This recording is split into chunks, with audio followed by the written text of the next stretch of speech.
আমাদের ওয়াদা, আমি ওয়াদা করছি যে আমাদের সৃষ্টিকর্তা মহান আল্লাহ তাআলার সকল আদেশ ও নিষেধ মেনে চলব।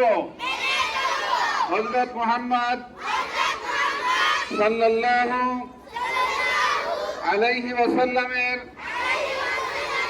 আদর্শ অনুসরণ করব। আমি আমার দেশকে ভালোবাসব।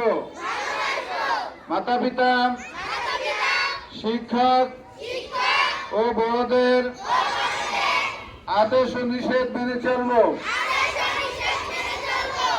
মাদ্রাসা শৃঙ্খলা বজায় রাখব। সকলের সাথে ভালো ব্যবহার করব। আল্লাহ আমাকে তৌফিক দিন। আমিন।